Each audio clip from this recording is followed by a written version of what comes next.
महाराष्ट्रामध्ये पूर परिस्थिती निर्माण झाल्याबद्दल मी सन्माननीय महाराष्ट्राचे मुख्यमंत्री देवेंद्र फडणवीस साहेब, दोन्ही उपमुख्यमंत्री सन्माननीय एकनाथ शिंदे साहेब व सन्माननीय अजितदादा पवार यांना विनंती करतो, अक्कलकोट तालुक्यामध्ये वाड्या वस्त्यावरचा संपर्क तुटलेला आहे.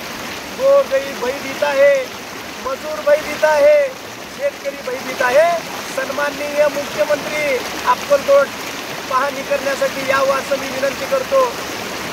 शेतकरी राजा हवालदिल झालेला आहे. वाड्या वस्त्यावरचा संपर्क तुटल्यामुळे त्यांना खायला भाकर नाही आहे, त्यांना व्यवस्थित कपडे मिळत नाही, जनावर वाहून गेलेलं आहे. गढूळ पाणी या ठिकाणी संपूर्ण वाड्या वस्त्यावर वाहत चाललेलं आहे. लोकांना आता धीर देण्याची गरज आहे. सन्माननीय मुख्यमंत्र्यांना मी विनंती करतो की त्यांनी या दौऱ्याची पाहणी करावं.